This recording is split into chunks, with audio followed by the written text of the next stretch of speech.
አንድ ክላይንት መጥቶ ከቴምር ቤት ሲገዛ በዛ በገዛበት ዋጋ አሁን በተፈራረመው ዋጋ የዛሬ 3 አመት እንግዲህ ማክሲመም በ3 አመት ውስጥ ይረከባል ብለኛል። የዛሬ 3 አመት ሲረከብ ምንም የሚጨምረው 5 ሳንቲም ገንዘብ የለም። ይሄ ውሉ ላይ ይካተተላቸዋል።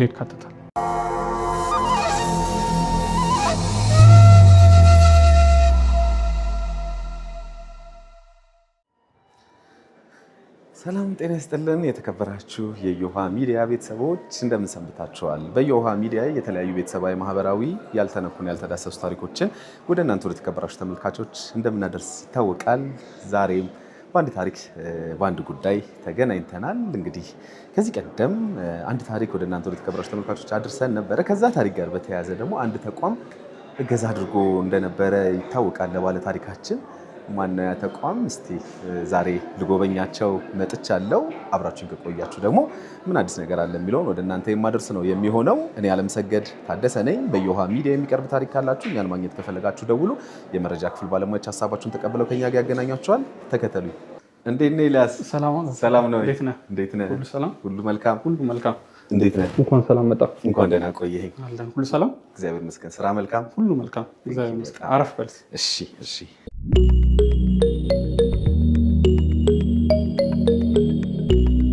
እንግዲህ የቴምር ቤተሰብ ነህ አንተ። እውነት ነው። ብዙ ነገር ታውቀዋለህና እውነት ነው። አሁን አዲስ ነገር ሲኖር ነው። ለተመልካችም በመግቢያ ላይ ያልኩ ነበር። እንደውም ከዚህ በፊት አንድ ታሪክ ለተመልካቾች አድርሰን ነበረ። የአንድ የቤተሰብ ጉዳይ በትዳር ከ10 ምናምን ዓመት ኖረው ግን ልጅ አልወለዱም ነበርና እንግዲህ ባለ ታሪካችን የአይቪኤፍ ሕክምና ያስፈልጋት ነበርና ወዲያውኑ ነው እንግዲህ ወደ ቴምር ጥሪ ስናቀርብ በጣም አፋጣኝ ምላሽ ሰጥተውን ከሌሎች አጋሮቻችን ጋር እንግዲህ ለባለ ታሪካችን እገዛ አድርገው ነበረ። በዚህ አጋጣሚ ቴምርን በድጋሚ በተመልካቾች ስም ማመስገን እፈልጋለሁ። እኛም በጣም እናመሰግናለን። ያው ብዙ ጊዜ ማህበራዊ ጉዳዮች ላይ እንሳተፋለን። ያ ደግሞ በደንብ ሰው ጋር ለመድረስም ለሰው መድረስም ያስፈልጋል ነው ብለን ስለምናስብ ያንን በደንብ እናደርጋለን። ቴንኪው፣ በጣም አመሰግናለሁ። ያው እኔ ስለማውቅህ ግን ለተመልካቾች እንግዲህ ራስህን አስተዋውቅልኝ፣ የስራ ኃላፊነትህን ንገርልኝ እስኪ። እሺ፣ ኤልያስ ደምሴ ይባላለሁ። በቴምር ሪል ስቴት ላይ የሽያጭ ሱፐርቫይዘር ነኝ። ረዘም ላለ ዓመታት በቴምር ሪል ስቴት ላይ ቆየሁ ነው።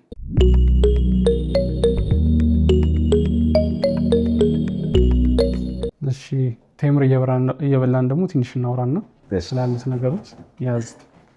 እሺ፣ በጣም አመሰግናለሁ። እንግዲህ ቅድም በመግቢያችንም እንዳልነው ተመልካቾችም ቴምር እንደመጣው ይገባቸዋል ብዬ አስባለሁኝ። ግን እንደው ጥያቄን ብጀምር ደስ የሚለኝ ሲቲ ፕላስ የሚል ነገር እያየው ነበረ። አሁን አዲሱ ሳይት ላይ አዲሱ ሳይት ነው አይደል? ሲቲ ፕላስ እና ቴምር ምንድነው ግንኙነታቸው? ከዛ በጀምር ደስ ይለኛል። በጣም አሪፍ። እንዳጠቃላይ ቴምር ላይ ካየናቸው ብዙ ፕሮጀክቶች አሉ።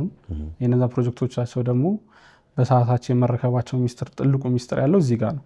ምክንያቱም አንድ ፕሮጀክት ስንጀምር 4፣ 5፣ 6 ሳይቶች በአንድ ራን በምናደርግበት ሰዓት ለብቻው የፋይናንስ ዲፓርትመንት፣ ለአንዱ ሳይት ለብቻው ኮንስትራክሽን ዲፓርትመንት፣ አርኪቴክቸር ዲፓርትመንት ለየብቻቸው እናደርጋለን። ያን የምናደርግበት ምክንያት ለምንድን ነው?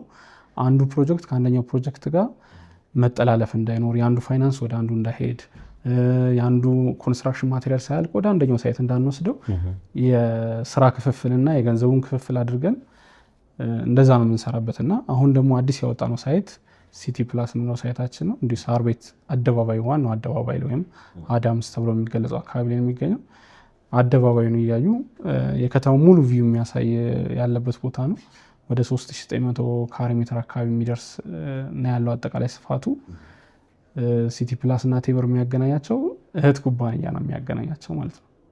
እህት ኩባንያ ናቸው ወይስ ሲቲ ፕላስ እንትኑን ምንድነው ፕሮጀክቱን ለመስራት ኮንስትራክሽኑን ለመገንባት ነው ወይንስ ላይክ አጠቃላይ እንደ እህት? አሁን እህት ኩባንያ ሲባል እናውቃለን። ገሌ ድርጅት የገሌ ድርጅት እህት ኩባንያ ነው ተብሎ ያው ሌጋሊ እንትን የሚሉ አሉ። እንደዛ ነው የሲቲ ፕላስ እና ቴምር አሁን ሌጋል የሆነ ግንኙነት ነው ያላቸው።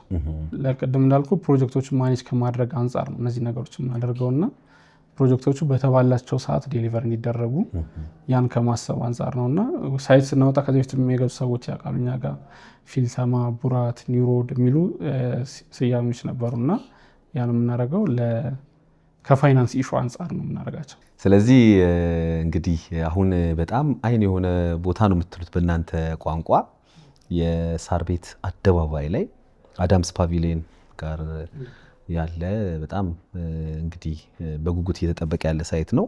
ምን አለው? መኖሪያ ቤት ነው? የንግድ ሱቅ ነው?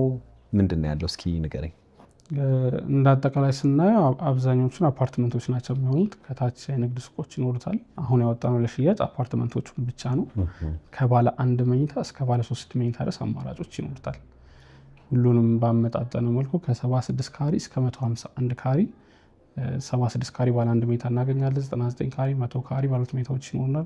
እንዲሁም ደግሞ 144፣ 149፣ 151 ካሬ ደግሞ ባለ 3 መኝታዎች ይኖሩናልና እንደ አጠቃላይ ካየነው ሁሉንም ያሟሉ የምንላቸው ናቸው።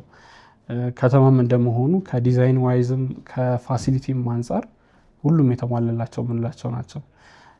ያው ሳር ቤት ሲባል ብዙ ነገሮች የሚነሱ ነገሮች ይነሳሉና ከብዙ ነገር አንጻር ስናየው ለሪሴል ቫሊዩም ለማከራየትም ሁሉ ነገሮች ካየነው የተሻለ ሎኬሽን ሆነ የወጣ ነው። ብዙ ሰውም በጉጉት ሲጠብቁ የነበረው ሳይት ነው። ለሚመጡ ደንበኞቻችን ደግሞ ያው እንግዲህ ሽያጭ መጀመራችንን እነግራቸዋለሁ። ኦኬ መቼም ቴምር ማን ነው አይባልም፣ ግን ምናልባት አዳዲስ ተመልካቾች ይኖራሉ፣ አዳዲስ ተከታዮቻችን ይኖራሉ በመላው ዓለም የሚገኙና ትንሽ ነገር እንደው ብትነግራቸው ደስ ይለኛል። በጣም አሪፍ። ያው ብዙ ሰው ቴምርን አሁን እያወቀው መጥቷል። ያው ቴምር ላለፉት 10 ዓመታት በዚህ እንትን ላይ ቆይቷል። በኮንስትራክሽን ወደ 8 ዓመት ሆነን ሪልስቴት ብለን ከጀመርም በኋላ በዚህ አጭር ጊዜ ውስጥ ከ8 በላይ ሳይቶችን ዴሊቨር አድርገናል። በአቬሬ ስናስበው በአንድ ዓመት አንድ ሳይት እንደማስረከም ማለት ነው። ያው ቴምር የተመሰረተበት ዋናው ዓላማ ነው የሚባሉ 3 ነገሮች ናቸው። የመጀመሪያው ነገር ዴሊቨሪ ነው። ሁለተኛው የግንባታ ጥራት ነው። ሶስተኛው ደግሞ የተሻለ ሎኬሽን የሚባሉትን እነሱ ላይ ደንበኛ በደንብ ያተርፍባቸዋል ተብሎ የሚታሰብ ቢኖርበትም ቢያከራየውም ተብሎ ከሁለቱም አንጻር ታይቶ እነዚህን ያማከሉ ነገሮች ናቸው የምንሰራውና ቴምር በዴሊቨሪ አይታማም። እንዲሁም በቅርቡ ደግሞ ከ1100 በላይ ካርታዎችን ለደንበኞች ዴሊቨር እናደርጋለን። በ4 ሳይቶች የምናስረክባቸው ሳይቶች አሉ ከፊት ለፊታችን አሁን ቀጣይ በቅርብ የሚረከቡ ስትራክቸራቸው አልቀው ፊኒሽንጋቸው እያለቁ ያሉ ሳይቶች አሉና በቅርብ የምናስረክባቸውም ወደ 4 የሚደርሱ ሳይቶች አሉ ነው። እንግዲህ ቴምርና ሎኬሽን እንግዲህ አይታማም ይባላል ብዙ ጊዜ። ይሄኛው ደግሞ እንግዲህ አሁን አዲሱ የምትነግረኝ የሲቲ ፕላስም እንግዲህ በጣም ቆንጆ ቦታ ላይ እንዳለ ቅድምም እያወራን ነበረ፣ ከቀረጻም ውጭ እየነገርከኝ ነበር እና የት ነው ምን አይነት አማራጮችን ነው ይዛችሁ የመጣችሁት በዚህኛው? ያው ሳር ቤትና ቴምርን ነጣጥሎ ማየት አይቻልም። ያው ሳር ቤት ላይ አሁን 5ኛ ሳይታችን ነው።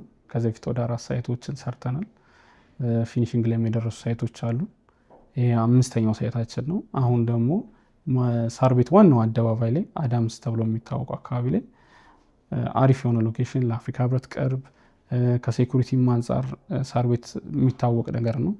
ከብዙ ነገሮች አንጻር ስናየው የተሻለ ሎኬሽን የምንለው ላይ ሳር ቤት ላይ ደግሞ ከእምነት ተቋማትም ከልጆች ትምህርት ቤትም ከስፖርት ማዘውተሪያ ቦታዎችም በጣም በቅርብ በሆነ ቦታ ላይ የሚገኘው ዋናው ሳር ቤት አደባባዩ ፊት ለፊት ሰው አደባባዩ ጋር አዳምስ እንግዲህ አደባባዩ ዳር ላይ ነው ያለው። ከሱ ጎን የኛ ሳይት ነው ያለው። አጠገቡ ያለው አደባባዩ ፊት ለፊት የምንለውና በተሻለ ቪው በተሻለ ደግሞ አሰራርም ደግሞ አሁን ለየት ብለን ለብዙ ቦታ ቅርብ ይመስለኛል። አሁን ለምሳሌ የኛ ቢሮ ተመልካቾች ያውቁታል እንግዲህ ሁሌ ስናገር ስለሚሰሙ አፍሪካ ኢንሹራንስ ነው ብስራተ ገብርኤል። ኦልሞስት 4-5 ደቂቃ ነው አሁን ወደዚህ ለመምጣት የፈጀብን። እንግዲህ ወደ ታችም ወደ ቦሌ ለመድረስ እንግዲህ ቀጥታ ቅርብ ነው ይመስለኛል። በደንብ ከሁሉም ለሜክሲኮ ሳይት ላይ በጣም አልተቻላችሁም መረጣ ቀደም አልተቻላችሁም። አዎ ደንበኞች የተሻለ ሎኬሽን በሚመርጡት ሎኬሽን ላይ ነው በደንብ እንትን ያደረግነውና ያንን ስናደርግ ደግሞ በተሻለ ፕራይስ በተሻለ ደግሞ የካሬ አማራጮችም ነው ይዘን የመጣ ነው። በጣም ደስ ይላል። መኖሪያ ብቻ ነው ወይንስ የተለያዩ ነገሮች አሉት እንደከዚህ ቀደሙ? ይሄኛው ሚክስድ ዩዝድ አፓርትመንት ነው የሚሆነው። አሁን ላይ ያወጣ ነው አፓርትመንቶችን ነው ለሽያጭ ያወጣ ነው። ያው ብዙ አማራጮች ይኖሩታል። ከባለ 1 መኝታ እስከ ባለ 3 መኝታ ድረስ ይኖረዋል። ከ76 ካሬ ጀምረን እስከ 151 ካሬ ድረስ አማራጮች አሉ። በተሻለ ዲዛይን፣ በተሻለ አቀማመጥ አማራጮች ከ76 ካሬ ጀምረን 90 ካሬ፣ 99 ካሬ፣ 100 ካሬ፣ 136፣ 144፣ 149፣ 151 ካሬ እነዚህ ካሬ አማራጮች አሉ። ኦኬ እንግዲህ አሁን ትልቁ ነገር አንድ ሰው ቤት መግዛትን ሲያስብ እንዳልከው ያው የመጀመሪያው ሎኬሽንን የሚመርጥ ሰው አለ። ከዛ በኋላ ግን ትልቁና ወሳኙ ነገር እንግዲህ ገንዘቡ ነው። ምን ያህል ነው የሚለው ነው ትልቁ ነገር። አፎርድ እናደርጋለን ወይ የሚለው ነውና በእርግጥ ከዚህ በፊት በነበሩት ሳይቶቻችሁ ላይ አማካይ ሰዎች ሊገዙባቸው የሚችሉ ዋጋዎች ነው ቴምር በማቅረብ የሚታወቀው። እንግዲህ እንዳየዋቸው ሊስቶቹን እንዳየሁትኝ ለደንበኞችን ወይም ገዢውን እንደው አንጻራዊነት በተቻለ መጠን ለማገናዘብ ሲሞክር አያለሁኝ። እዚህኛው ሳይት ላይስ እንዴት ነው የዋጋው ጉዳይ?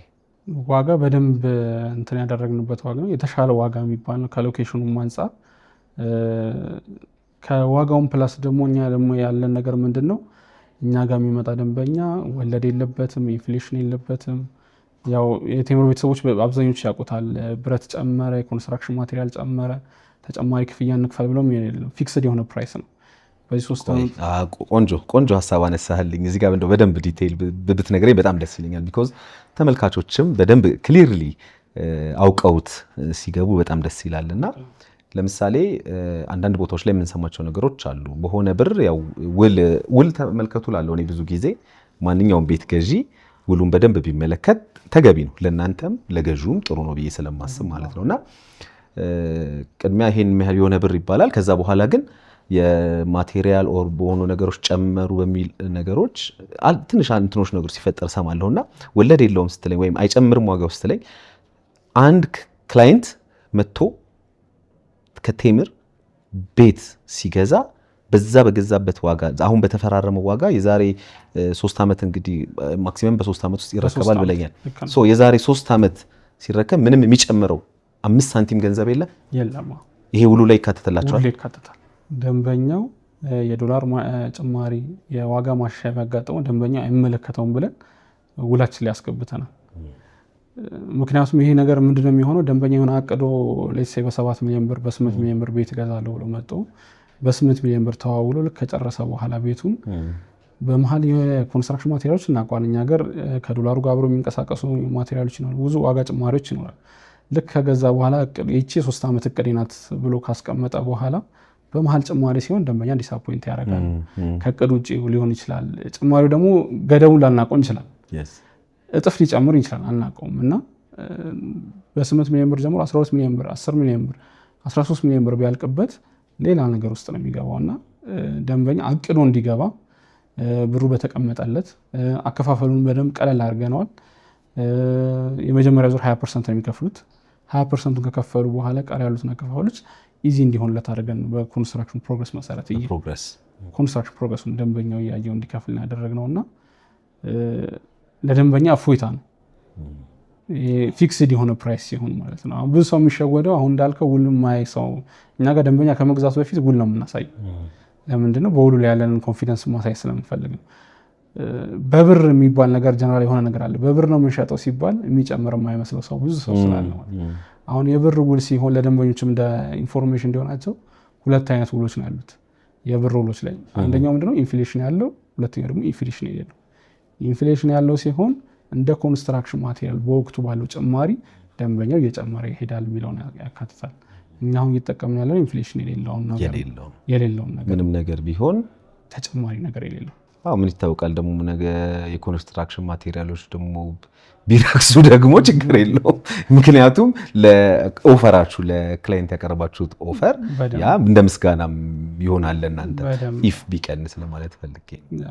ከዴሊቨሪ ጋር ይሄ ራሱ የተያያዘ ነገር ይኖራል። ምክንያቱም ለምንድን ነው እኛ ምንም አንጨምርም ብለን ስለገባን ቶሎ ሰርተን ማስረከብ ነው የምንፈልገው። ይጨምራል ካልክ አብሮ ስለሚጨምር ብታዘገየው ምን አይልምና እኛ ቶሎ ቶሎ የምናስረክበት ሚስጥር አንደኛውም ነገር ይሄኛው። አዎ ደግሞም ለቤት ለሚገዛ ሰው በቃ ደስ ይላል ባለው ጊዜ ባቀደው ጊዜ ተሳክቶለት አይደል ቤቱ ሲገባ በቃ ቤት ያለቀልኝ ብሎ ሲገባ በጣም ደስ ይላልና ይሄ ይበል የሚያሰኝ ነው። እኔም በርቱ ማለት ፈልጋለሁ በዚህ አጋጣሚ።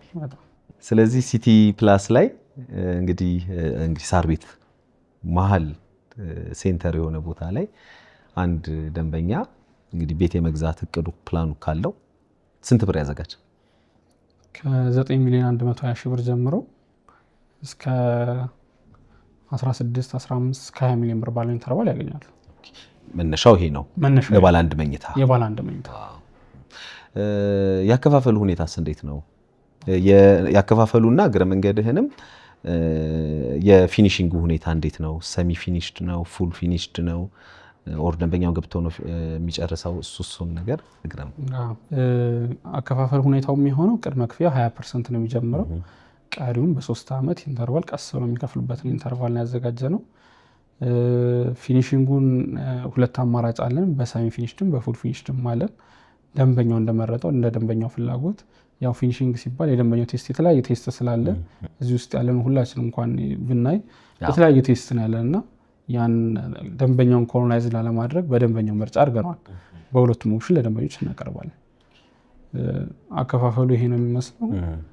ሙሉ ለሚከፍሉስ እንደው ምክንያቱም አንዳንዴ ገንዘብ በሆነ አጋጣሚ እንግዲህ ካገኙ ቶሎ ኢንቨስት ባደርግበትና ከዛ በኋላ እንግዲህ ሲደርስ ወደ ቤቴ ብገባ ብለው ለሚያስቡ ለምሳሌ ሙሉ 100% ለመክፈል ለሚያስቡ ሰዎች የተለየ እንግዲህ የምታደርጉላቸው ነገር አለ?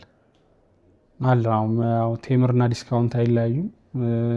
ዲስካውንቱን በደንብ የሚያስለመድ ነው እዚህ ከተማ ለኛንና እስከ 30% ድረስ እውነተኛ የሆነ ቅናሽ 30% ቅናሽ እናደርግላቸዋለን። ያ ማለት ከ2 ሚሊዮን 700 ሺህ እስከ 6 ሚሊዮን ብር የሚደርስ ቅናሽ አላቸው ማለት ነው። ይህን ኦፈር ቢጠቀሙት ሌላ ቤት የሚያስጨምራቸውን ኦፈር ያገኙበታል ማለት ነው። እንግዲህ መነሻው 9 ሚሊዮን 100 ምናምን ሺህ ብር ነው። በጣም ጥሩ። እንግዲህ በዚህ መነሻ እንደው ካሬውስ አማራጭ እንደው እንዴት ነው? ምን ያህል የካሬ አማራጮች አሏችሁ? የካሬ አማራጭ ሁሉም አማራጮች ብለን እናስባለን። ከ76 ካሬ እንጀምራለን። 99 ካሬ፣ 100 ካሬ፣ 136 ካሬ፣ 144፣ 151፣ 157 ካሬዎች 151 የመጨረሻው 151 ካሬ የምንለዋለን። እነዚህ ኢንተርቫሎች ይኖራሉ። ያው ይሄ ሳይት ልክ እንደጀመር ነው ገና ሳንጀምር ነበረ ደንበኞች ተዘጋጅተው የነበረው። ምክንያቱም ከዚህ በፊት ያወጣናቸው ወደ 4 ሳይቶች ላይ የነበሩ ሽያጮች በጊዜ ስለጨረስን እዚህም ላይ ደግሞ ቀድሞ የሚመጡ ሰዎች የተሻለውን ኦፈር ያገኛሉ ማለት ነው። ስለዚህ ከባለ 1 እስከ ባለ 4 ባለ 3 እስከ ባለ 3 መኝታ ድረስ አማራጮች ቀርበዋል። አማራጮች አሉ። በጣም ጥሩ። እንግዲህ ምናልባት ተመልካቾች የበለጠ ደግሞ